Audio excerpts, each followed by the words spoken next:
नमस्कार दोस्तों, मैं हूं राज और आप देख रहे हैं हाईवे 33। तो चलिए दोस्तों, आज की कहानी के सफ़र पर। दोस्तों, आज की कहानी दशक 80 की है। 1980 के आसपास की एक घटना है, कहानी है, जिसे हमें भेजे हैं। उनका नाम है योगिंदर। लेकिन ये जोगिंदर की खुद की कहानी नहीं है, उनकी एक जानने वाले के साथ में घटी हुई सच्ची घटना है। ये घटना है श्यामनाथ का। पूरा नाम श्यामनाथ, लेकिन प्यार से लोग उनको श्यामू या श्याम कह करके भी पुकारते थे। श्यामनाथ जो थे ना, 3 भाई और 1 बहन थे। बहन की शादी हो चुकी थी, दोनों बड़े भाइयों की शादी हो चुकी थी। छोटे थे श्यामनाथ, तो अब इनका शादी का बारी था। श्यामनाथ की जो माँ थी ना, वो कई साल पहले गुजर चुकी थी, और उनके पिता थे ना, वो भी वृद्ध हो चुके थे। अब अपने घर पे रहते थे। खेती बाड़ी विशेष कोई था ही नहीं, थोड़ा बहुत जो जगह जमीन था बस वैसे ही था। लेकिन उनको दोनों भाई जो थे ना, अब शहर में आ चुके थे, शहर में काम करते थे, और घर पर जोगिंदर और उनके पापा रहते थे। वहाँ से खर्चा बेचते थे अपने भाई के लिए, अपने पिता के लिए। और आखिरकार वो कुछ दिनों तक ऐसा करते रहे, लेकिन इसके बाद में वो खर्चा भेजना धीरे धीरे अब कम करने लगे। जोगिंदर शहर जाते हैं कि पिता की तबीयत खराब है, पैसा क्यों नहीं भेज रहे हो, कैसे मैं इलाज कराऊंगा। और तब जोगिंदर को प्यार से, अब उनकी जो भाभियां हैं, दोनों भाई इकट्ठे रहते थे, और खुद का अपना उन्होंने काम खोल रखा था। समझाने लगे, कहने लगे कि देख श्याम, अब गांव में रखा क्या है, जो कुछ भी थोड़ा बहुत ज़मीन है, घर है, और बेच के शहर में आ जा, हमारे पास में यहीं पर। पिता भी यहीं पर आ जाएंगे और सब परिवार हम इकट्ठे रहेंगे। अब काम तो हमारा फैल ही रहा है, तो सब कुछ यहीं पर होगा। पैसा दे करके आप फिर उनको भेज देते हैं कि जा पिता को समझाना, और यहीं पर सारा परिवार हम साथ में रहेंगे, अच्छा लगेगा। भाभियों ने समझाया, और भाभियों ने बोला कि देखो, आपके लिए मैं एक लड़की का देखी हूँ जो मेरे रिश्तेदार में है, और काफ़ी सुंदर लड़की है। लेकिन थोड़ा सा एक दिक्कत है, एक परेशानी है, एक पैर से थोड़ा वो परेशानी में चलती है। अब जो श्यामनाथ थे, शादी तो करना ही था उनको भी, लेकिन अपनी भाभी की बात सुनते हैं ना, और वो भी एक ऐसी लड़की से जो पैर से चलने में असमर्थ थी, एक पैर उसका खराब था। जब वो सुनते हैं तो कुछ जवाब तो नहीं देती हैं, बड़ी भाभियाँ हैं, लेकिन मन में थोड़ा सा अब उनको दिक्कत परेशानी हो जाती है कि देखो भाभी की नीयत कैसी है, मुझे अब ऐसी लड़की के चुनाव करके दे रही है जो एक तरह से एक पैरों से लाचार है। नहीं नहीं, मैं तो ऐसा शादी करूँगा नहीं। खैर, वहाँ से अपने पापा को समझाते हैं, पापा माना कर देते हैं कि नहीं, यहाँ का घर वगैरह हम बेचेंगे नहीं, ना जो भी थोड़ा बहुत ज़मीन है हम नहीं बेचेंगे। लेकिन बेटा तू चल जा, भाइयों के साथ में चला जा, वहीं जा के रह, उनके साथ काम कर, मैं अकेले रह जाऊँगा। लेकिन जो श्यामनाथ है ना, अपने पिता को छोड़ते नहीं। अब वहाँ पर कुछ देखभाल कोई करने वाला था नहीं, तो आखिरकार अपने पापा को लेकर के शहर में आ जाते हैं। भाई देखते हैं तो खुश हो जाते हैं, चलो अच्छा हुआ। फिर वो पूछते हैं श्यामनाथ से कि पापा से बात किया था, तो श्यामनाथ कहे कि हाँ, उन्होंने मना कर दिया कि पुरखों की ज़मीन है, जो भी है हम बेचेंगे नहीं, मेरे जीते जी तो ये बिकेगा नहीं। अब एक तरह से उनको भाइयों को थोड़ा सा अब दुख तो लगा कि पापा ऐसा बोल रहे हैं, हमें पैसे की ज़रूरत थी, हमारा कारोबार आगे बढ़ाना है, थोड़ा पैसा आ जाता तो मदद हो जाता, आखिर वो ज़मीन किस काम की रह जाएगी। लेकिन उनके पापा जो थे ना, पुराने विचारों के थे, वो चाहते थे कि ये ज़मीन कभी ना बिक्री हो, इसमें कोई ना कोई हमारे परिवार का सदस्य चाहे ना रहे लेकिन आते जाते रहे। समझाए सभी को, लेकिन दोनों भाइयों था ना, जो भाई थे, उनका जो इरादा था अलग ही था। वो अपने पापा को भी समझाने लगे कि आखिर वो ज़मीन रख कर क्या करेंगे, अब वहाँ पर क्या, हम लोग कोई खेती बाड़ी नहीं करते, ना कुछ काम होता है, तो ज़मीन खाली ही पड़ी है, इससे बढ़िया है कि अब उसको बेच करके कुछ पैसा अपने कारोबार में लगा दें। लेकिन पापा कहने लगे नहीं, मेरे जीते जी ऐसा नहीं होगा, अगर मैं मर जाऊँ और इसके बाद तुम तीनों भाइयों जो आपस में करो, मैं थोड़ी देखने जाऊँगा। बात वहीं ख़त्म हो जाएगी। लेकिन बात बड़े भाई के मन में खटक गई थी। शाम को भी अब एक तरह से वो समझाए कि दोबारा पिताजी से कोशिश करना। श्याम से और उनके पिताजी में बहुत पड़ती थी, लेकिन वो दोबारा भी बात करने गए तो वही टका से जवाब दिए पिताजी कि नहीं नहीं, ऐसा सोचना मत भी तू श्याम। अब इनको छोड़ो, तुम्हारे बड़े भाई हैं, कमा रहे हैं, खा रहे हैं, लेकिन तुम अपने लिए भी अलग सोचो। इनका कोई भरोसा नहीं है। आखिरकार वहीं पर सब परिवार रहने लगा। अब फिर जो बड़ी भाभी थी, अब एक तरह से दबाव बनाने लगी। लड़की जो एक तरह से अपाहिज थी, उसके साथ अब रिश्ता जोड़ना चाहती थी। लड़की वाले भी आ गए देखने के लिए सब कुछ। एक तरह से उनकी तरफ से रिश्ता तय हो चुका था। जब श्याम जब उस लड़की को देखते हैं ना, वो थोड़ा बहुत नहीं, ऐसे नहीं था, उनकी पैरों को बहुत ज़्यादा तकलीफ था, जैसे पोलियो के शिकार हो गई हो। चेहरा सुंदर था, लेकिन जब देखते हैं ना तो मन उनका दुखी हो जाता है। भाभी से कुछ नहीं बोलते, ना उनसे कुछ बोलते हैं, ना अपने पिताजी से बोलते हैं। उनको लगने लगा कि हमारे भाई और भाभियाँ हमारे साथ में गलत कर रही हैं। ऐसा प्रेशर थोड़ी करना चाहिए। मन उनका एक तरह से भाभीयों से दुखी हो चुका था। भाइयों से पहले दुखी हो ही चुका था, लेकिन भाभी जो थी दोनों, उनसे भी दुखी हो चुका था। सर एक पापा छोड़ के सभी प्रेशर बना रहे थे कि देख लो, शादी कर लो, इसमें दहेज भी आ जाएगा और हमारा जो काम है ना वो भी अच्छा चलेगा। अब जो लड़की वाले हैं अमीर हैं, अच्छा फंसा एक तरह से मदद करेंगे। लेकिन जब श्यामनाथ उस लड़की को देख लेते हैं ना, मन उनका बहुत व्यथित हो जाता है। अपने भाभीयों को समझाते हैं। भाभी उनको एक तरह से धमकाती है कि देखो देवर जी, चाहे तुम ना करो चाहे नौकर करो, शादी तो हो के रहेगी। हमने इरादा बना लिया और लड़की वाले को हाँ भी बोल दिया है। तो देखो बस 2-3 महीने का देरी है, और इसके बाद अच्छा सा मुहूर्त दे करके हम सेट कर देंगे। जब ये सुनते हैं ना श्यामनाथ, वो समझ गए कि मैं घर पर रहूँगा तो मैं बच नहीं पाऊँगा, मेरी शादी करा के छोड़ेंगे, और ऐसी लड़की से मैं शादी करना नहीं चाहता हूँ। आखिरकार अपने पिता को बोलते हैं, समझाते हैं कि अब मैं क्या करूँ, अब मैं क्या करूँ। पिता जो थे वो तो खुद दुखी थे, वृद्ध थे, अब उनका कोई पावर तो था नहीं, लाचार थे। वो कहने लगे कि श्यामनाथ अब मैं क्या बोलूँ, मेरी बात इस घर में कौन सुनता है, मैं किससे बोलने के लिए जाऊँ। तेरे जो जी में आए वो कर बेटा, मैं तुझे कोई दबाव नहीं बना रहा हूँ। जो तेरे अच्छा हो, जो तुझे सही लगता हो, और वो चीज़ तू कर। आखिरकार श्यामनाथ अपना फैसला कर लेते हैं कि करना क्या है। रात को जब सब कोई सोता है ना, अपना थैला वैला सब सेट कर लेते हैं, कपड़े लत्ते सेट कर लेते हैं। कुछ पैसे अपने पिता से मांग लेते हैं, कुछ पैसे उनके पास में थे, दे देते हैं। और पिता पूछते हैं कि तू जाएगा कहाँ पर।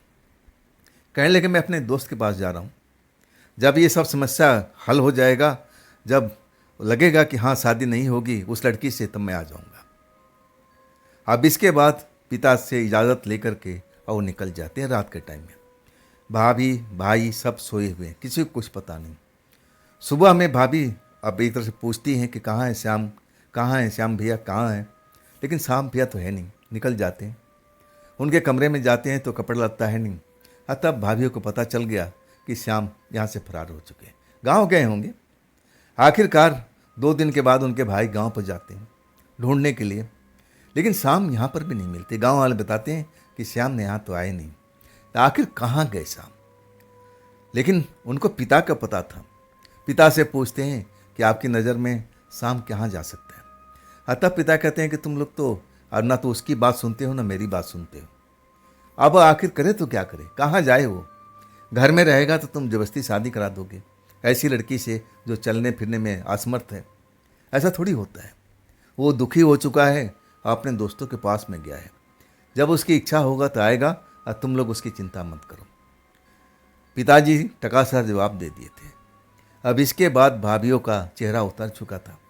उन्होंने लड़की वाले से हाँ बोल रखा था शादी के लिए, इधर तो दूल्हा फरार हो चुका था। आखिर करे तो क्या करे।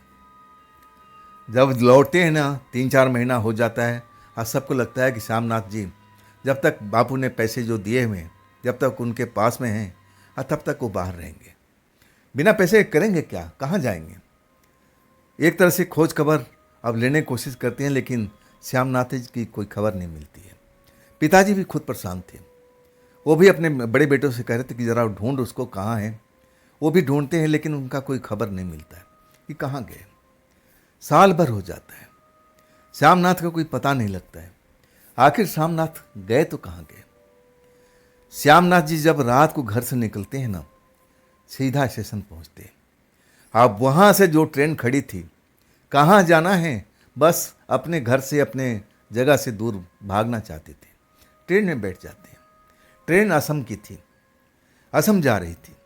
आखिरकार कामाख्या जा कर के वो ट्रेन से उतर जाते हैं। अब वहाँ कामाख्या मंदिर के आसपास भटकने लगते हैं। धर्मशाला में रुकते हैं। जितना पैसा बापू ने दिया था, अब उसी से खाना पीना होने लगा।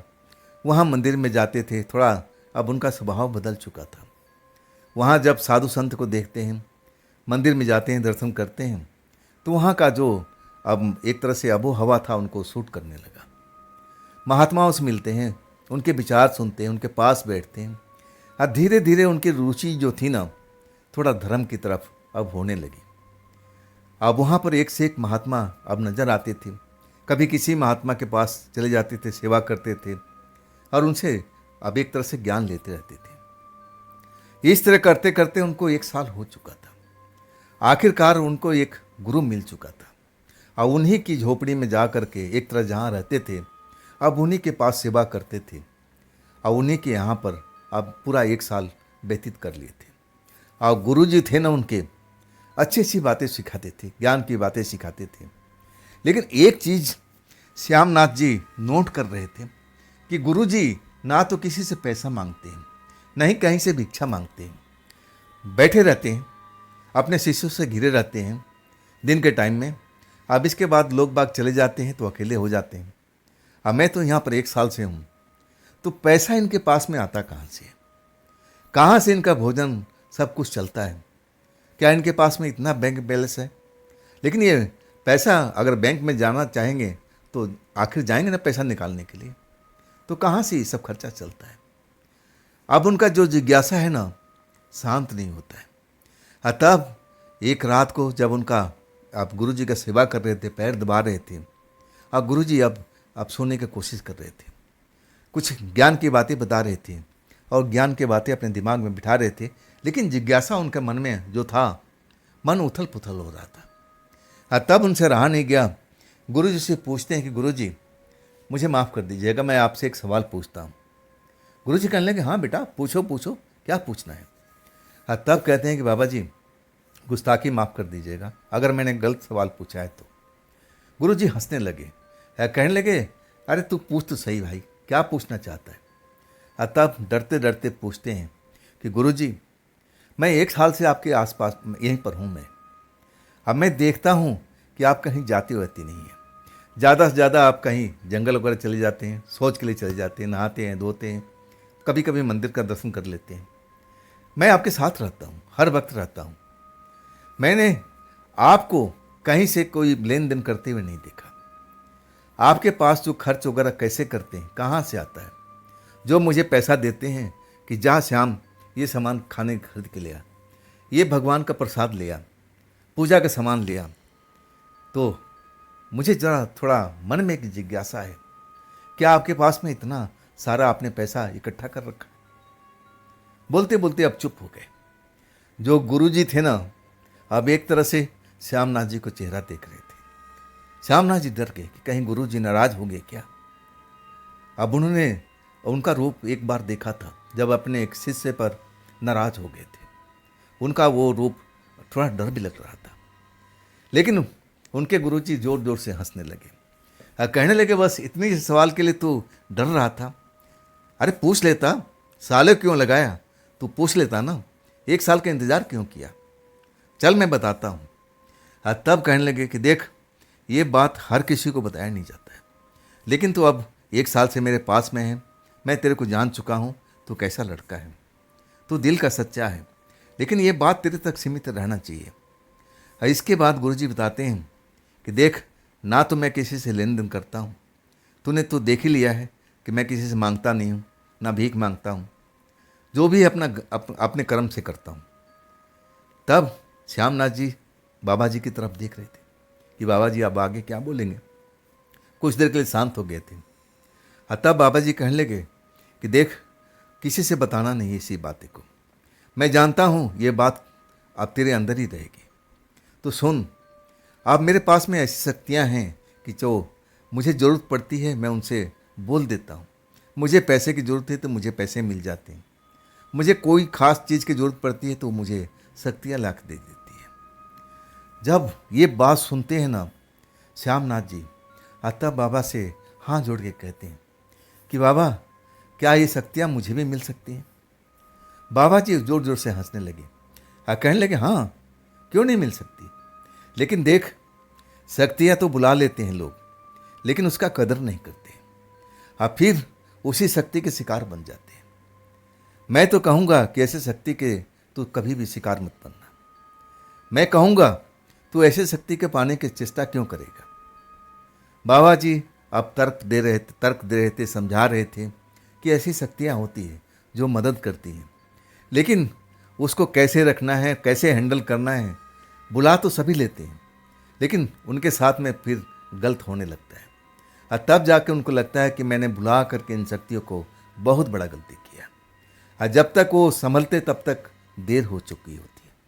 उनके साथ में कुछ गलत हो जाता है, उनके घर तबाह हो जाते हैं, उनके साथ कुछ अजीब अजीब घटनाएं अब घट चुकी होती है और तब वो उनको पता लगता है कि मैंने बुला करके बहुत बड़ी गलती की। ऐसे ही बाबा जी अब समझा रहे थे, लेकिन श्याम जी के मन में जो वही सवाल अभी भी शांत नहीं हुआ था। कहने लगे बाबा मैं गलत नहीं करूँगा, जैसे आप बताओगे अब वैसा मैं करूँगा, तो क्या वो शक्तियाँ मेरी मदद करेगी?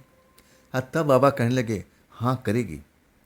जैसा अगर वो शक्तियाँ को तुम रखोगे, उसकी सेवा भाव करोगे, अब बिल्कुल तुम्हारे साथ देगी। लेकिन उनको लग गया कि तुम उनको अब एक तरह से मिसयूज कर रहे हो, उनके साथ में कुछ गलत करने की कोशिश कर रहे हो, तो वो तुम पर हावी हो जाएंगे। उसमें तुम्हारी जान भी जा सकती है, तुम्हारे परिवार को तबाह भी कर सकती है। अब इसके बाद जो गुरुजी थे ना, अब कहने लगे कि कल अब इसके बारे में बात करेंगे, अब मुझे नींद आ रही, मुझे सोने दो। गुरुजी तो सो गए, लेकिन श्यामनाथ जी सो नहीं पा रहे थे। वो सोच रहे थे कि काश ऐसी कोई शक्ति मुझे मिल जाती और उस शक्ति को लेकर के मैं अपने गांव जाता, जहाँ पर मेरे वृद्ध पिताजी हैं और मेरे भाई अब ना जाने कैसे रख रहे होंगे। मैं अब एक तरह से मेरे को शक्ति मिल जाती तो मैं अमीर बन जाता, अपने पिता को लेके अलग रहता, खुद अपनी शादी करता, मैं अपने पिता को अब सही ढंग से रखता। मन में उनका यही विचार था, अच्छा विचार था, नेक विचार था। ऐसा कुछ गलत करने की सोच नहीं रहते। उनके पास पैसा नहीं था, इसलिए वो सोच रहे थे कि काश ऐसी कोई शक्ति मिल जाए जिससे मुझे कुछ पैसा मिल जाए। पैसे से मैं अपना कुछ कारोबार खड़ा कर सकूं, अपने लिए घर मकान बनवा सकूं और जिसमें अपने पापा को लेकर रह सकूं और अपनी शादी भी कर सकूं। यही उनकी तमन्ना थी। खैर उस रात अब यही सब सोचते सोचते कब सो गए पता ही नहीं लगा। सुबह का नित्यक्रम जो उसे बाबा का चलता था, दर्शन करना, नहाना धोना, अब माता का दर्शन करना, सब यही है। अब उनका हर एक चीज़ का ख्याल रखते थे श्यामनाथ जी। अब बाबा भी बड़ा प्रसन्न रहते थे। और दूसरे दिन भी बाबा से पूछना चाहा, लेकिन बाबा ने मना कर दिया कि नहीं, आज मेरी तबीयत ठीक नहीं है, फिर कभी इस विषय पर बात करेंगे। अब लेकिन इसके बाद टाइम नहीं लगा।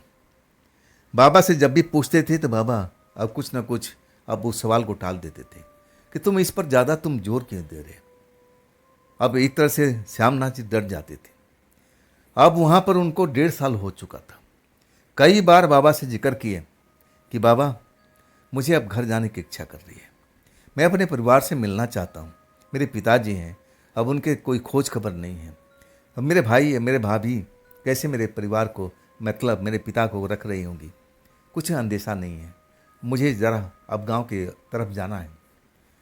बाबा जी कहने लगे मैं तुम्हें कब रोका, जाओ जहाँ जाना चाहते हो, तुम तो आज़ाद हो, मेरे पास क्यों हो तुम, अब निकल जाओ। अब एक तरह से श्याम जी कहने लगे कि बाबा मैं खाली हाथ कैसे लौटूं, मैं गरीब व्यक्ति हूँ, अब मेरे पास में पैसा नहीं है, धन नहीं है।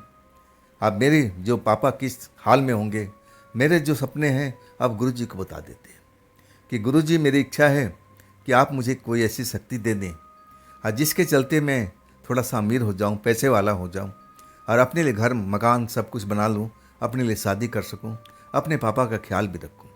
मेरी यही तमन्ना है। तो क्या आप मेरी ये छोटी सी तमन्ना को आप पूरी कर देंगे? बाबा जी अब श्यामनाथ के मुंह देख रहे हैं। आप कुछ देर तो बोले नहीं। आप फिर शांत भाव से श्यामनाथ को समझाने लगे कि देखो, तुमसे पहले मैं सब कुछ बता चुका हूँ। शक्तियाँ तो लोग पा लेते हैं, लेकिन उसका कदर नहीं करते, भूल जाते हैं। जब उनके पास में पैसा आ जाता है, अमीरी हो जाती है, तो शक्ति को बिल्कुल नकार देते हैं। अरे छोड़ो ना, इसको क्या करना है। अब बाद में वही शक्ति उनके साथ में कुछ खेल खेलने लगती है ना, तब वो भाग के मेरे पास में आते हैं। ऐसा एक दो केस मैंने देख चुका हूँ। सामनाथ, इस चक्कर में मत पड़ बेटा, जैसा है तू बढ़िया है। लेकिन सामनाथ जी कहाँ मानने वाले थे। बाबा जी का पैर पकड़ लिए कि बाबा जी, मेरी हालात ऐसी है, मुझे घर लौटना है, अपने पिता के पास जाना है, लेकिन मैं खाली हाथ लौटना नहीं चाहता, तो कुछ न कुछ तो मेरे साथ में कीजिए। आखिरकार बाबा, अब श्यामनाथ जी इतना बाबा का सेवा भाव करते थे, अब एक तरह सोच में पड़ गए कि क्या करूं। क्या इसको कोई ऐसा मैं शक्ति दूं, मंत्र दूं, जिससे अपनी ख्वाब को पूरा कर सके, अपनी खुशी को अब एहसास कर सके जो ये बोल रहा है। क्या मुझे करना चाहिए कि नहीं करना चाहिए? बाबा जो थे सोच में पड़े हुए थे। लेकिन श्यामनाथ जी आसानी से पीछा छोड़ने वाले नहीं थे। कह रहे थे कि बाबा, अब कुछ तो कीजिए हमारे लिए।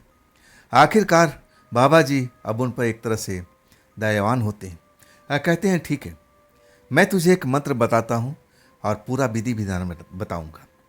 अब इसके बाद तू अपने गांव लौट जाना। जैसे मैं बताता हूँ वही विधि विधान करना। लेकिन मैं तुझे आखिरी बार चेतावनी दे रहा हूँ, अगर वो तेरे पास में शक्ति आ जाती है ना, तो उसका अनादर कभी मत करना। जो चाहती है, जैसा तुम्हारा उसके साथ में संबंध रहे, मिठास से भरा रहे, कड़वाहट बिल्कुल नहीं होना चाहिए संबंधों में। सब कुछ समझाते हैं। तब श्यामनाथ जी उस मंत्र को लेकर के सारा विधि विधान समझ करके तब बाबा से आज्ञा लेते हैं कि बाबा, मैं अपने घर लौटता हूँ। ये सब काम बाबा ने जो बताया था यहाँ भी कर सकते थे, लेकिन उनको जाने को जल्दीबाजी थी। अपने पिता से मिलना चाहते थे। 1.5 साल हो चुका था। पिता किन हालत में हैं, कैसे हैं, बीमार हैं, सही हैं। अब बच्चे तो थे ही, याद तो आती थी। अब आखिरकार बाबा जी ने कुछ पैसे दिए। श्यामनाथ जी के पास में अपने पैसे तो कभी का खर्च हो चुके थे। बाबा जी ने कुछ पैसे दिए कि श्यामनाथ, ये पैसे ले जा, गाड़ी भाड़ा, आप अपने घर में भी कुछ काम करना। वो पैसे लेकर के और वो मंत्र का ज्ञान लेकर के अब फिर अपने गांव लौटते हैं। जब गांव लौटते हैं ना, देख के परिवार वाले खुश हो जाते हैं, भाभियाँ खुश हो जाती हैं, पिता भी अब अपने बच्चे को देखते हैं ठीक ठाक हैं, अब फिर वो भी खुश हो जाते हैं। कहाँ था बेटा? लेकिन वो कुछ बताते नहीं कि मैं कहाँ था। लेकिन सच्चाई सबसे छिपा लेते हैं, अपने पिता से भी। भाभियाँ जो है ना, फिर उन पर दबाव डालती हैं कि आखिरकार कब तक भागते रहोगे, अच्छी लड़की है, अभी भी हम उसको रोक के रखे हैं, पैसे वाली घर से है, तो क्यों ना अपना भविष्य बनाते हो। लेकिन श्यामनाथ जी अपने भाभी को मना कर देते कि नहीं भाभी, मुझे उस लड़की से शादी नहीं करनी है, मैं ऐसी लड़की से कभी सपने में भी सोचा भी नहीं हूँ। अब इसके बाद भाभियों का मन मुटाव तो हो जाता है। भाइयों का वही हाल था शुरू से लेकर कभी तक। पिता के लिए तो अपना घर पर लौटे थे। जो भी अब उनके घर में रुकी सुखी मिलती थी, भोजन करते थे। अब उसके बाद जो बाबा जी ने मंत्र दिए थे, वो विधि विधान से करना भी था। जगह की तलाश कर लिए थे जहाँ उनको ये सब करना था। वो शमशान थी। शमशान में पहुँच कर के माला फेरना था, वो मंत्रों का जाप करना था, जिस विधि विधान से अब बताए थे। हर रोज़ रात के टाइम वो निकल जाते थे, माला वाला फेर करके मंत्र का सब कुछ जाप करके। ये कि वो जाप कुछ लंबा ही चलना था, जो माला फेरना था वो कुछ लंबा ही चलना था। महीना 1.5 महीना का लगभग टाइम लगना था। आखिरी बार जब उस जगह पर जाते हैं, माला अब एक तरह से ख़त्म होने वाला था। जो उनका ये काम था जो बाबा ने बताया था, वहाँ तक पहुँच गए थे। आखिरी बार थी। अब इसके बाद उनका माला फेरने का काम खत्म हो जाता, जो मंत्र का जाप था वो खत्म हो जाता। बाबा ने सब समझाया था कि देखो, जब उस टाइम में आखिरी बार तुम कर लोगे तो वहाँ पर तुम्हें अजीबो गरीब चीज़ दिखाई देगी, लेकिन डरना नहीं। वो तुम्हें डराने की कोशिश करेंगे। अपने स्थान से उठ करके कभी भागना ना। जो तुम सुरक्षा घेरे के अंदर में रहोगे ना, उस सुरक्षा घेरे में रहना। तुम्हें बहुत तरह का लालच भी मिलेगा कि तुम मेरे साथ में आओ, मेरे साथ में आओ, तुम्हारी इच्छा पूरी कर दूंगी। लेकिन कभी इन चक्करों में मत पड़ना। तुम्हें एहसास हो जाएगा कि तुम्हें किससे बात करना है। वो अलग ही शक्ति दिखाई देगी, और जो तुम्हारे पास में शक्तियाँ आएंगी तुम्हें बहलाने फुसलाने की, आप डराने की भी कोशिश करेंगी। लेकिन तुम उनसे डरना नहीं, ना उनकी चाल में फंसना। आखिरी बार तुम्हें शक्ति जो नजर आएगी, तुम्हें खुद एहसास हो जाएगा कि शायद यही शक्ति है। तुम उसको पहचान लोगे और तुम्हारे घेरे में, सुरक्षा घेरे में खुद वो आ जाएगी। सब कुछ हो जाता है। आखिरी बार मंत्र को कर लेते हैं। रात अंधेरी है और हर तरफ से जानवरों की आवाज़ अब आ रही है, सुनाई दे रही है। अब सब कुछ तो बाबा जी उनको सचेत कर दिए थे कि जब आखिरी बार आएगा तुम्हारे साथ में ऐसी ऐसी घटना होगी। आखिर उनको एहसास होने लगा। जब आखिरी बार माला फेर लेते हैं ना, विधि विधान पूरा कर लेते हैं, तब उनको लगने लगा कि आसपास में हलचल अब शुरू हो चुकी है। अपने सुरक्षा घेरे में थी। वहाँ पर बाकी डराने वाले अब जीव जंतु दिखाई देने लगे। ऐसे जीव जंतु कभी अपने दृष्टि से कभी देखे नहीं थे, ना वो आज तक समझ पाए थे कि ऐसे भी जानवर होते हैं। बड़ी बड़ी आंखों वाला, डरानी एक तरह से शकल सूरत वाला वो जानवर अजीबोगरीब अब उनके घेरे के आसपास अब आकर के आवाज़ देने लगे, डराने की कोशिश करने लगी कि जल्दी से घेरा से निकल जाए। लेकिन अब जानते थे कि अगर मैं इस सुरक्षा घेरा को पार किया तो ये सब मेरे साथ में क्या हाल करेंगे। डरते नहीं हैं, जहाँ हैं अपने स्थान पर बैठे रहते हैं। अब इसके बाद में वो लोग तो चले जाते हैं, अब दूसरी मंडली आ जाती है। उसमें खूबसूरत खूबसूरत कन्याएं, जवान लड़कियां, और उस सुरक्षा घेरे के आसपास अब चक्कर लगाने लगती हैं, बुलाने लगती हैं कि जिसको तुम याद कर रहे थे ना, हम सभी हैं, हम में से एक को चुन लो, हम तुम्हारी सारी मनोकामना पूर्ण कर देंगे। लेकिन बाबा जी बताए थे कि वो शक्ति अकेले ही आएगी, वो झुंड में नहीं होती है। ये तो बहुत सारी हैं। ये लोग अब एक तरह से लालच दे रही थी। लड़कियां खूबसूरत भी थी, देखने में जवान भी थी। कोई अगर श्यामनाथ जी की जगह पर कोई दूसरा होता उस टाइम में तो ज़रूर फिसल जाता। इतनी सुंदर सुंदर कन्याएं थी। लालच देती हैं कि आ जाओ, सब तुम्हारी मनोकामना हम पूर्ण कर देंगे। जिसको तुम बुला रहे हो ना, वो सब हम ही हैं, हम में से एक का चुनाव कर लो। लेकिन श्यामनाथ जी जानते हैं कि ना, ये नहीं हो सकता, ये तो झुंड में है, कोई और होगा, कोई और होगा। अब इसके बाद में ऐसे ही अलग अलग हिस्सों में उनके पास में ऐसी ऐसी चीज़ें आने लगती हैं। कुछ डराती हैं और कुछ लालच देती हैं। लेकिन श्यामनाथ जी को लगता है कि नहीं, बाबा जी ने बताया था कि वो शक्ति अकेले ही आती है, अकेले ही रहेगी। आखिरकार सारी शक्तियाँ चली जाती हैं। अब इसके बाद जो श्यामनाथ जी हैं गोल घेरे में बैठे हैं। रात जो है अंधकार में हर तरफ दिखाई दे रहा है। जंगली जानवरों का आवाज़ अभी भी दूर दूर सुनाई दे रही है। इतना सब उनके साथ में हो चुका था, अंदर से वो कुछ डर भी चुके थे। इतना भयानक भयानक जानवर, अजीबोगरीब चीज़ों देख करके भला कौन इंसान नहीं डरता। लेकिन बाबा जी ने उनको समझाया था कि देखो, अगर डर गए ना तो तुम्हारा काम खराब हो जाएगा। बिल्कुल मत डरना, साहस से अपना साहस दिखाना, जब तक इंतजार करना जब तक असली शक्ति तुम्हारे पास में न पहुंच जाए। अगर तुम गलत शक्तियों के हाथ में लग गए ना, तो तुम उस श्मशान से जिंदा वापस तो जा नहीं सकते। वो सारी लड़कियां, वो सारी शक्तियां एक तरह से बुरी शक्ति हैं। तुम्हारे शरीर का एक एक बूंद रक्त निकाल देगी, चूस जाएंगी। जब ये सब अपने मन में अब ये सब समझने की कोशिश करते हैं कि चलो मैं इनसे बच गया, लेकिन डर तो लग रहा था। काफ़ी देर हो चुका था। उनको लगा कि अब क्या करें, अब तो कोई आ ही नहीं रहा है, आ ही नहीं रहा है, अब क्या करें, अब क्या करें। मंत्र का जाप पूरा हो चुका था। चारों तरफ निगाहें डाल रहे हैं कि शायद अब आ रही होगी कोई शक्ति, कोई अब आ रही होगी, लेकिन ऐसा कुछ लगता ही नहीं है। अब एक तरह से सुबह का टाइम नज़दीक होने लगा था। बहुत टाइम उनको उस जगह पर बैठे हो चुका था, और आखिरकार उनको लगने लगा कि शायद जो लड़कियां आई थी, जो झुंड में थी, क्या उनमें से कोई एक थी क्या? मैं उसको पहचान नहीं पाया। अब तो गलती हो चुकी है, अब क्या करें, अब क्या करें। अफसोस होने लगा कि काश एक बार वो सब दोबारा से आ जाए।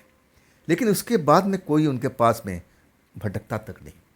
ना तो अजीबोगरीब जानवर आते हैं, ना कोई इंसान जैसा आता है ना वो लड़कियां आती हैं। अब सुबह होने पर है, 3-4 बजने का टाइम हो जाता है और तब उनको लगता है कि सब व्यर्थ गया, मेरा कोई काम सफल ही नहीं हो पाया, मैंने कोई बहुत बड़ी गलती कर दी। शायद उन्हीं झुंड में वो लड़की होगी जिसको मुझे पहचानना था, मैं पहचान नहीं पाया। निराश हो जाते हैं। आखिरकार सारा सामान अपना उठाते हैं जो पूजा के काम में आया था, विधि विधान करने में काम में आया था, और फिर अपने घर के लिए अब लौट जाते हैं निराशा मन से। और ऐसे ही अब उनको लगने लगा कि अगर मैं उनमें से कोई चुनाव कर लेता तो शायद जो सबसे सुंदर लड़की थी, जो लंबी दिखाई दे रही थी, शायद उसी की बात बाबा जी तो नहीं कर रहे थे। मन दुविधा में पड़ा था, मन बेचैन था।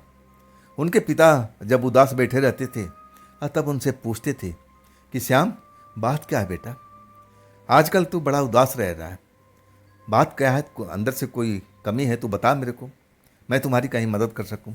और तब श्याम जी कहते कि नहीं पापा, ऐसी कोई बात नहीं। अपने पापा को कुछ बताते नहीं।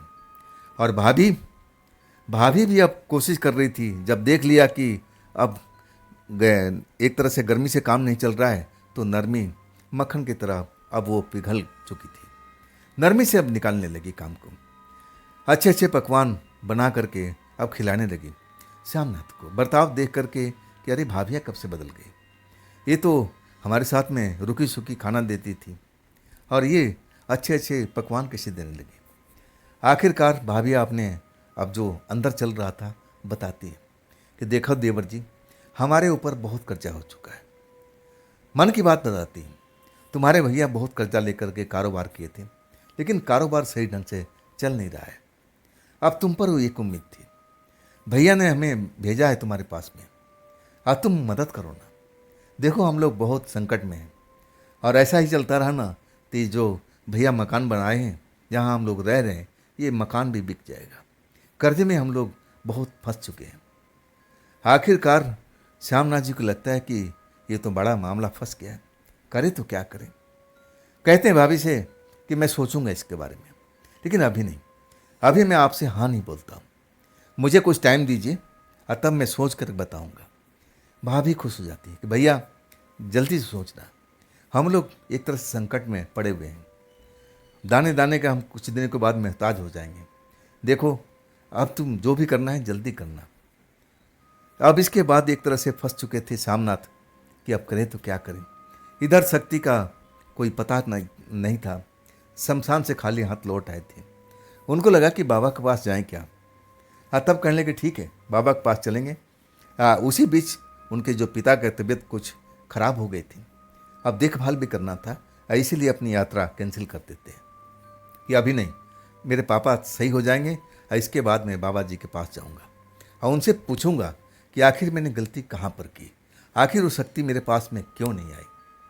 ये सवाल का जवाब लेकर के मैं फिर लौटूंगा।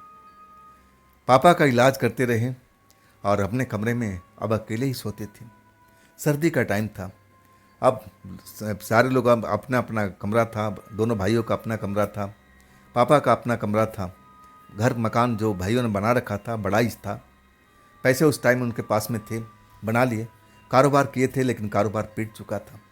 अब पैसे पैसे के लिए अब तरस रहे थे। सब सोच रहे थे श्यामनाथ जी कि क्या करूं, मेरे भाई धर्म संकट में फंसे पड़े हैं, कर्जे में डूबे हुए हैं, जैसे भाभीयों का कहना है, तो क्या मैं उस लड़की से शादी कर लूं। यही चाहते हैं ना।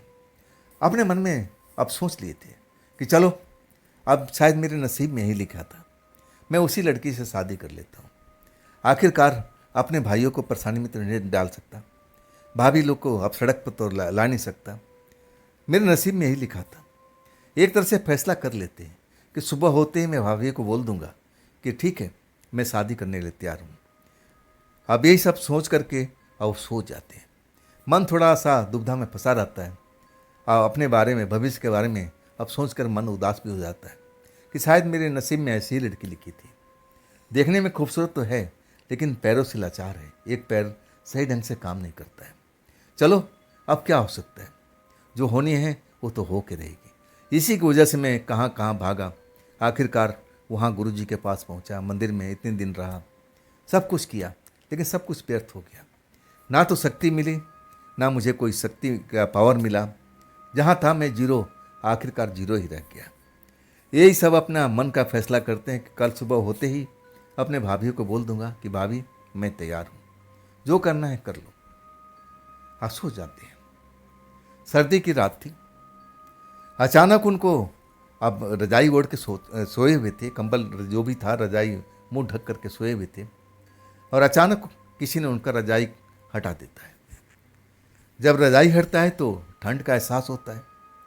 आप फिर वो आंखें खोल देते हैं। कमरे में जीरो लाइट की रोशनी जल रही थी। जब वो देखते हैं ना, तो एक पल तो उनकी आंखें एक तरह से पलक झपकता नहीं है, जैसे उनकी आंखें पत्थर की बन चुकी हो। देखते ही रह जाते हैं। एक खूबसूरत लड़की, जवान लड़की उनको अब एक तक से घुरज जा रही है, बगल में खड़ी। उसके शरीर से जैसे खुशबू उठ रहा है। वो देखते हैं, बस देखते ही रह जाते हैं। ना तो मुंह से आवाज़ निकलती है, ना उनका हाथ पैर हिल पाता है, जैसे लकवा ग्रसित हो गए हम। ऐसे अपने आप को पाते हैं। चीखने का मन करता है कि आखिर तुम हो कौन, लेकिन बोल नहीं पाते। ऐसा उनके साथ में कुछ देर तक चलता है, और आखिरकार लड़की उनके सर पर हाथ फेरती है, और तब उनका जो स्थिर शरीर होता है ना, एक्टिव होता है। एकदम से अब चीखने को होते हैं, तब तक लड़की उनके मुंह को ढक लेती है। बिल्कुल मीठी आवाज़ में बोलती है, नहीं नहीं, चिल्लाने की कोशिश मत करना, चिल्लाने की कोशिश मत करना। अब श्यामनाथ जी एकदम डर गए थे कि आखिर ये है कौन भाई, मेरा कमरे का दरवाज़ा बंद है, तो ये आई कैसे, कौन है ये, क्या चाहती है मुझसे।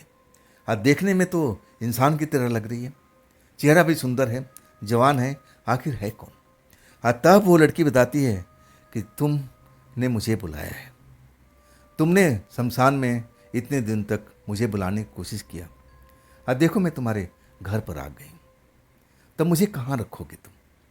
अब तुम मेरे लिए जगह का तलाश, जगह बताओ, मैं कहाँ पर रहूँगी, मेरे लिए तुमने क्या इंतजाम किया है।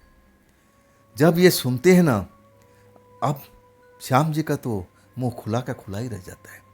बोलना चाहते हैं लेकिन बोल नहीं पाते। तब लड़की कहती कि मेरे से डरने की जरूरत नहीं है, मैं तुम्हें नुकसान बिल्कुल नहीं पहुंचाऊंगी, जब तक मेरे लिए ऐसा ना लगे कि तुम मेरे लिए खतरा बन चुके हो, तब तक मैं तुम्हारे लिए ऐसा कुछ सोचने का कोशिश भी नहीं करूंगी।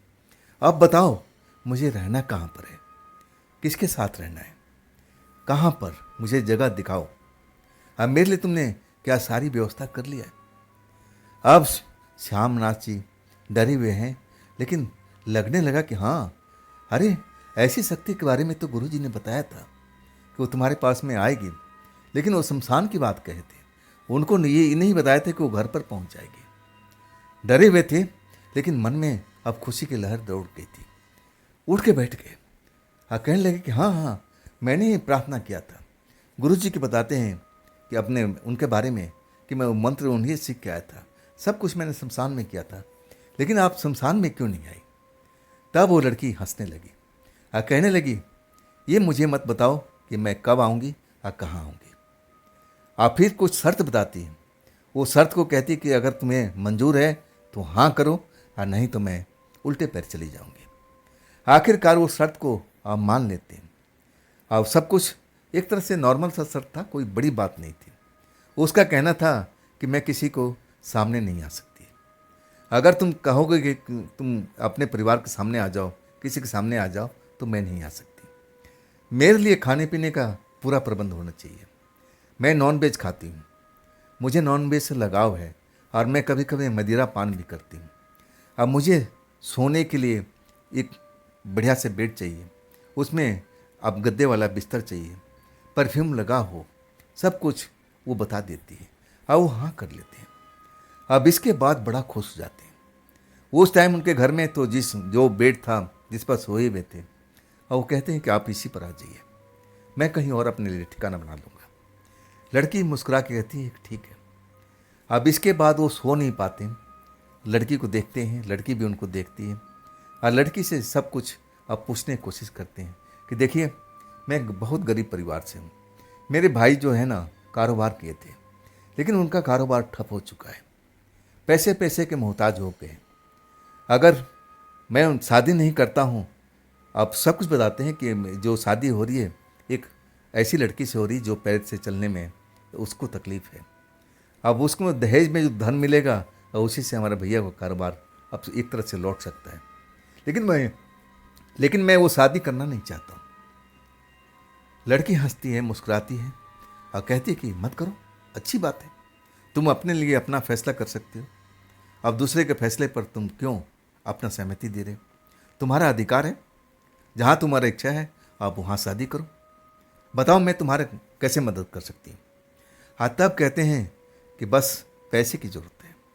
अगर मेरे पास में पैसा आ जाता है तो मैं ये शादी रोक सकता हूँ। कुछ पैसे अपने भाइयों को दे सकता हूँ जिससे उनका दोबारा से कारोबार खड़ा हो जाए। अब फिर मैं अब एक तरह से बोल भी सकता हूँ कि आपके पास तो पैसा तो आ गया, अब ये शादी रोक दीजिए, मुझे कहीं और शादी कराइए जो देखने में ठीक ठाक लड़की हो। लड़की हंसती है, मुस्कुराती है, कहती है हाँ मैं कर सकती हूँ, लेकिन अभी नहीं, मुझे अभी कुछ टाइम लगेगा और तब तक मेरे सब कुछ जो मैं तुम्हें बताई हूँ, खाने पीने का सब कुछ का व्यवस्था करूँ। अब एक तरह से सामनाथ जी कहते कि हाँ मैं करूँगा सुबह होते ही। एक तरह से बड़ा खुश हो जाते हैं। सुबह होती है, लड़की कमरे में रहती है, किसी को घर में अब जानकारी भी नहीं, ना भाभीियों की है। भाभी उधर खुश है कि चलो अब सब कुछ सही है। इधर जो सामनाथ जी हैं अब एक तरह से भाभीियों के पास में जाते हैं, भाभी को अपने मन की बात बता देते हैं कि देखिए भाभी जी, मुझे और वक्त चाहिए, मैं ये शादी अभी करने का मूड में नहीं।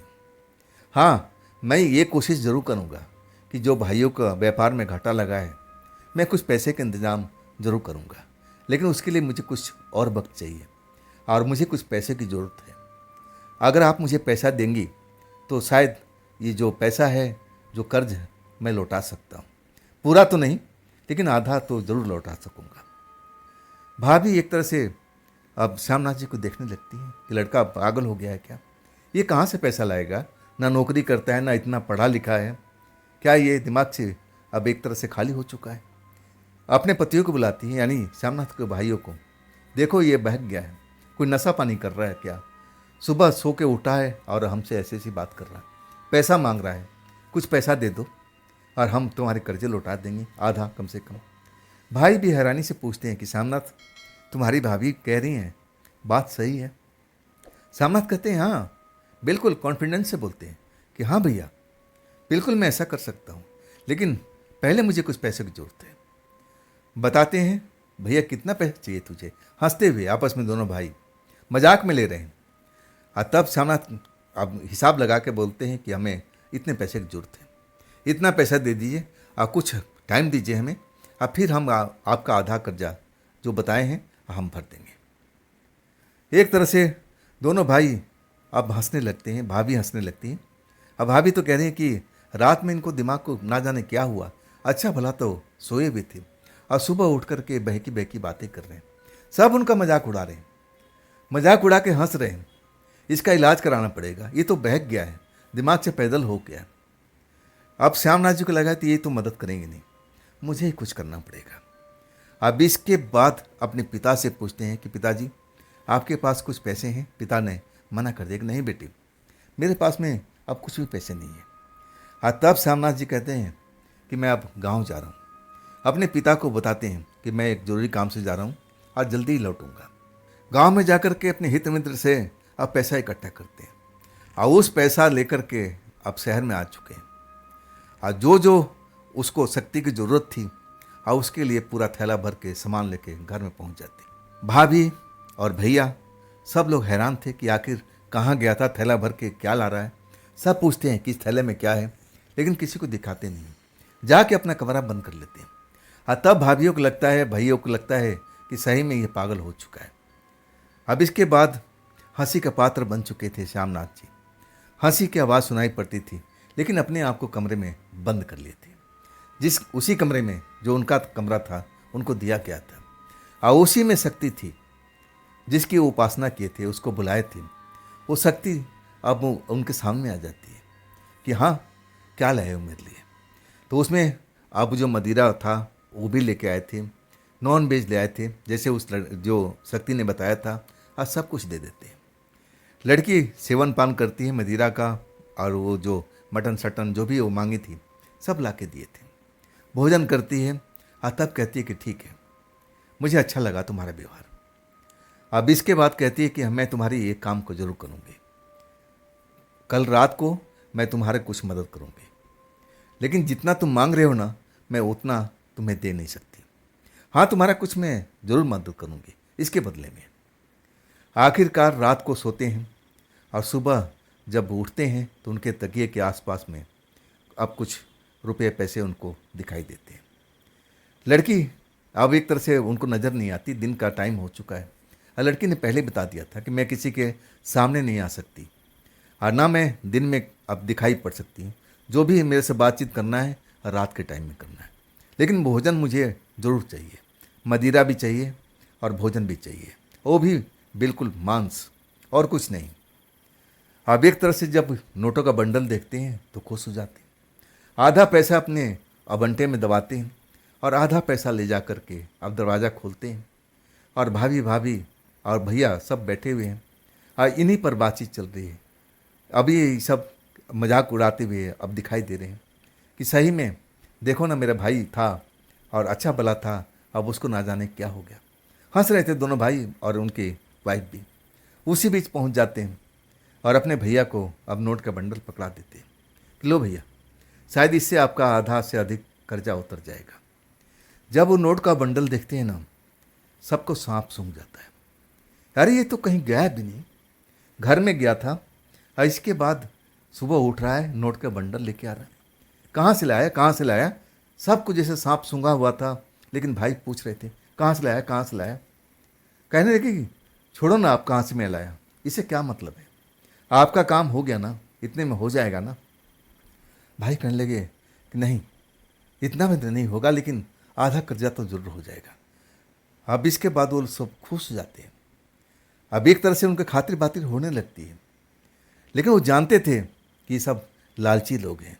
हमारे जो भैया हैं और भाभियाँ हैं ये लालची हैं। अगर मैं पैसा नहीं देता तो आज मेरा मजाक उड़ा रहे थे, मुझे अब खाने के लिए अब अच्छे अच्छे पकवान कहाँ देते थे।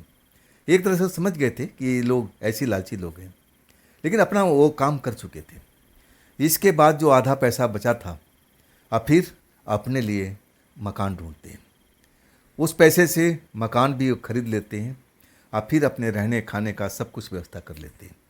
अपने पापा को अब आते हैं और अपने भाइयों को बोलते हैं कि मैं अपने साथ में घर में ले जा रहा हूँ।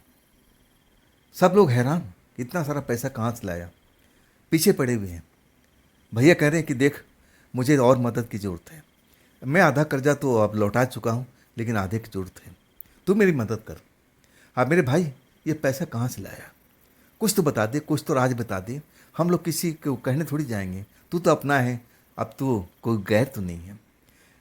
कई पल अब उनको लगा कि बता दूं श्याम जी के मन में, लेकिन साधु बाबा और उस लड़की कहना था कि ये बात अपने तक अब ये रखना, किसी को बताना नहीं, मना कर देते हैं।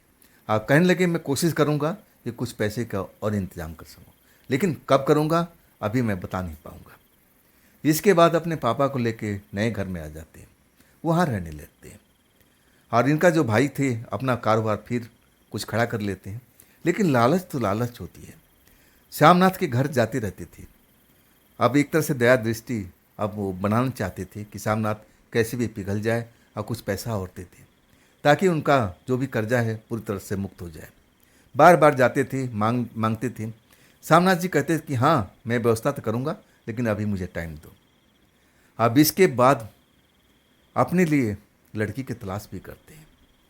लड़की भी उनको मिल जाती है, गांव से कनेक्शन करते हैं और सब कुछ बताते हैं कि मेरे पास में शहर में अपना घर हो चुका है, मकान हो चुका है और मेरे पास में अब पैसे की दिक्कत नहीं है।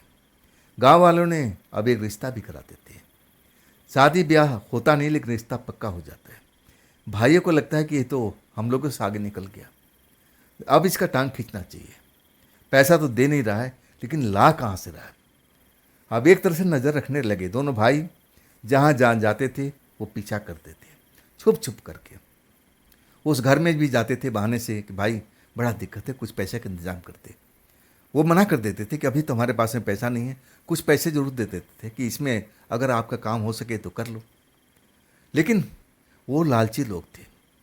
वो चाहते थे कि अब इसका खजाने का रहस्य क्या है, कहाँ से इसको पैसा मिलता है, इस चीज़ को देखना चाहते थे। और आखिरकार ऐसे तिकड़म लगा रहे थे कि ढूंढ पाए आखिर रहस्य कहाँ पर है। पिताजी को अब मनाते हैं कि पिताजी अब सब कुछ समझा देते हैं कि जरा इस अपने बच्चे पर नज़र रखो, मुझे तो लग रहा है कि कहीं गलत रास्ते में जा रहा है। सब कुछ बताते हैं कि इसके पास में कहाँ से पैसा आता है, कहीं पैसा इसका मौत का कारण ना बन जाए। आप इस पर नज़र रखो, आप इस पर नज़र रखो। बाप को भी लगता है कि हाँ, इतना सारा पैसा बेटा कहाँ से ला रहा है, कोई गलत रास्ता तो अख्तियार नहीं कर लिया है, कोई गलत रास्ते पर तो नहीं चल रहा है। आखिरकार बाप को मनाने में अब ये लोग अब एक तरह से संपन्न हो चुके थे। और बाप भी जो थे ना, श्यामनाथ के पिता, वो भी अब तैयार हो चुके थे कि मैं नज़र ज़रूर रखूँगा। अब उसी घर में रहते थे। अभी शादी तो पक्की हो गई थी, लेकिन शादी नहीं हुई थी। इसके बाद रात के टाइम में जिस कमरे में रहते थे श्यामनाथ जी, अब उनके जो पिता थे कान लगा करके सुनने लगे। लड़की से बातचीत होती थी, खाना पीना ला के देते थे, लड़की की आवाज़ आती थी। और उनको लगा कि सही मेरे बड़े बेटे कहते थे, ये तो गलत रास्ते पे जा रहा है, ये तो लड़की लेके आ गया है रात के टाइम में, ये चल के आ रहा है हमारे घर में। दरवाज़ा पीटते हैं, खोल बेटा खोल, दरवाज़ा खोल। श्यामनाथ जी अंदर होते हैं, उस लड़की की सेवा पानी कर रहे होते हैं। और फिर जब आवाज़ सुनते हैं पिता के नाम, तो खौफ में भर जाते हैं। पिताजी को समझाते हैं कि आप सो जाइए पिताजी। तब पिता कहते हैं, नहीं बेटा दरवाज़ा खोल, मुझे अंदर देखना है, मैंने एक लड़की की आवाज़ सुनी। आखिरकार जिद के आगे श्यामनाथ जी दरवाज़ा खोल देते हैं। लेकिन जब देखते हैं ना, तो वहाँ पर कोई लड़की है नहीं। चारों तरफ देखने लगते हैं, कहाँ है लड़की, कहाँ है लड़की। श्यामनाथ तू सही बता दे, सही बता दे। श्यामनाथ बिल्कुल बताते नहीं, कहाँ है लड़की पापा, अगर होती तो तुम्हें नज़र भी आती। लेकिन उनके पापा थे ना, जिद्दी किस्म के इंसान थे। वो कहने लगे कि देख, आज तो मैं रहूँगा या तो रहस्य बता दे। आखिर जो मैंने आवाज़ सुना है, मेरे कान कच्चे नहीं हैं। एक लड़की की हंसी सुनाई दे रही थी, लड़की खिलखिला के हंस रही थी, और तो उससे बातचीत कर रहा था। कहाँ है लड़की का रहस्य बता दे, आखिर वो लड़की कहाँ गई, कहाँ तूने छिपाया, अगर तू नहीं बताता है तो अपनी जान दे दूंगा। ऐसे जिद्दी इंसान थे। अब श्यामनाथ जी को डर लगने लगा कि कहीं मेरे पिता कोई गलत कदम ना उठा ले। डर जाते हैं और कहते हैं कि देखिए पिताजी, ये बात मैं आपको बताता हूँ, लेकिन ये घर से बाहर बात नहीं जाना चाहिए। पिता कहते हैं ठीक है, तू मुझे बता दे, मैं किसी को नहीं बताऊँगा। और तब वो सारा रहस्य खोल देते हैं। जो वो मंदिर में जाते हैं, कामाख्या मंदिर, वहाँ पर उन्होंने क्या क्या किया। अब गाँव लौटने के, शहर लौटने के बाद में पास के शमशान में जा कर के माला सिद्धि किए, सब कुछ बता देते हैं, कोई चीज़ छोड़ते नहीं। उस लड़की को बता देते हैं कि लड़की यहीं पर है, वो आपको दिखाई नहीं दे रही है। और तब वो जिद करते हैं कि देख, तूने सब कुछ रहस्य बता दिया, मैं एक बार उस लड़की को देखना चाहता हूँ, तो उसको बोल कि मेरे सामने में आए। श्यामनाथ जी उस लड़की से बात करते हैं, कहते हैं कि एक बार आप आ जाइए, मेरे पिता देखना चाहते हैं। ये जिद्दी इंसान है, इनकी जिद हम पूरा नहीं करेंगे ना, तो अपने आप को नुकसान पहुंचा लेंगे। मैं जानता हूँ ऐसे ही हैं, आप मेरी मदद कीजिए। और तब वो लड़की कहती है कि देखो, तुम शर्त का उल्लंघन कर रहे हो, मैं ऐसा नहीं कर सकती, तुम सोच लो। श्यामनाथ जी उस लड़की से कह रहे थे कि देखिए, मेरे पापा जिद्दी इंसान हैं, ये अपने आप को नुकसान पहुंचा लेंगे, एक बार बस सामने आ जाइए, बस आपको देख करके संतुष्ट हो जाएंगे। लड़की उनसे कहती है कि श्यामनाथ, तुम्हें तो मालूम है ना कि मैं किसी के सामने नहीं आ सकती, मैं तुम्हें अपना शर्त भी बताई थी, क्या तुम मेरी शर्त को भूल गए। तब श्यामनाथ जी प्रार्थना करने लगे, बस एक बार हाथ जोड़ता हूँ मैं, ये बात हम लोग के बीच में रह जाएगी, चौथा आदमी इंसान नहीं जाएगा, तीसरा इंसान नहीं जानेगा, मैं और मेरे पापा, ये किसी को नहीं बताएंगे। लेकिन वो शक्ति जो थी कहने लगी, तुम शर्त का उल्लंघन कर रहे हो, तुम शर्त को अब एक तरह से तोड़ रहे हो, तुम्हें पता है ना कि शर्त का तोड़ने का अब क्या मतलब है। अब एक तरह से जो उनके पिता थे दबाव डाल रहे थे, प्रेशर डाल रहे थे कि जल्दी से उस लड़की से मेरे को दिखा दें, मैं एक बार देखना चाहता हूँ। बार बार कह रहे थे, अगर नहीं दिखाता है तो मैं अपनी जान दे दूँगा, मैं कुछ कर लूँगा अपने आप को। श्यामनाथ डरे हुए थे, बार बार उस लड़की से प्रार्थना कर रहे थे कि भूल जाइए उन शर्तों को, शर्त को भूल जाइए थोड़ी देर के लिए। ये भी एक इंसान की तरह सोचिए। तब वो लड़की कहने लगी, मैं सब कुछ समझ गई, मैं सब कुछ समझ गई, तुम भी वही निकले जो मैं सोची थी। मैं समझ गई कि मुझे करना क्या है। और आखिरकार अपने आप को जाहिर कर देती है, सामने आ जाती है। जब देखते हैं ना उनके पापा को नज़र आती है, तब उनका मुंह खुला का खुला रह जाता है, डर जाते हैं। और इसके बाद वो धड़ाम से नीचे गिर जाते हैं। कुछ समझ में नहीं आ रहा। श्यामनाथ जी दौड़ के जाते हैं, पापा क्या हुआ, पापा क्या हुआ, पापा क्या हुआ। लेकिन पापा का दम तो निकल चुका था, प्राण पखेरु उड़ चुके थे, हार्ट अटैक किया था, हार्ट अटैक हो चुका था। कोहराम मच गया, रोने पीटने लगे। तब तक वो लड़की श्यामनाथ को बोलती है, मैं इसीलिए तुमसे बोल रही थी कि तुम शर्त का उल्लंघन कर रहे हो। मैंने तुम्हारे पिता को नहीं मारा, ये मुझे देख करके डर गए, लेकिन तुमने मेरा शर्त को अब तोड़ दिया है। अब मैं इस घर से सदा सदा के लिए जा रही हूँ। तुम मुझे अब भूल जाना, मैं तुम्हारे पास में कभी लौट के नहीं आऊँगी। और आखिरकार वो लड़की शक्ति जो है चली जाती है। श्यामनाथ जी का और विपद का पहाड़ टूट पड़ा है। पिता का प्राण निकल चुके हैं। अब फिर उसी रात को आप अपने भाइयों के पास जाते हैं दौड़ते हुए, सबको बुला के लाते हैं। पिता को देख करके सब अब रो रहे हैं। अब क्या किया जा सकता है। पूछते हैं उनके भाई कि आखिर हुआ कैसे, क्या हुआ था। अब छुपाते नहीं हैं, सब कुछ बताते हैं। आज जब पूरा घटना परिवार के लोग सुनता है ना, तब सब भयभीत हो जाते हैं, डर जाते हैं। ऐसी शक्ति थी वो, ऐसी शक्ति थी। तब श्यामनाथ जी बताते हैं कि हाँ, मैं बता रहा था ना, पिता को बता रहा था कि देखिए आप जिद मत कीजिए, लेकिन अपनी जीत पर अड़ गए थे। अब देखो ना उनके साथ में क्या हुआ। लेकिन उसमें उस लड़की की कोई गलती नहीं है। उसने साफ बोला है कि इनके मारने में मेरा कोई हाथ नहीं है। मैंने शर्त तोड़ दिया और वो लड़की चली गई। मैं तो ना जाने क्या क्या अब सपने सोच रखा था, सब कुछ आपने बेकार कर दिया, सब कुछ खत्म हो चुका है। आखिरकार जितना था, जितने में रह गए थे, अब श्यामनाथ जी जितना पैसा एक बार में मिला था, और उसी पैसे में अपने आप को संतुष्ट करते हैं, शादी ब्याह करते हैं। लेकिन इतना पैसा आ चुका था कि अपना छोटा सा कारोबार खड़ा कर लिए थे। पिता का याद तो हमेशा आती थी। अगर उस रात पिता उनका जिद नहीं करते तो उनके साथ में ऐसा नहीं होता। और इसमें सबसे बड़ी गलती थी उनके दोनों भाइयों की और भाभियों की। अगर वो ऐसा सिखा पढ़ा करके अब कहलवाने के लिए करने के लिए उनका पापा को नहीं कहते, तब घर का माहौल कुछ अलग ही होता। तो दोस्तों, ये थी आज की कहानी जोगिंदर जी की भेजी हुई।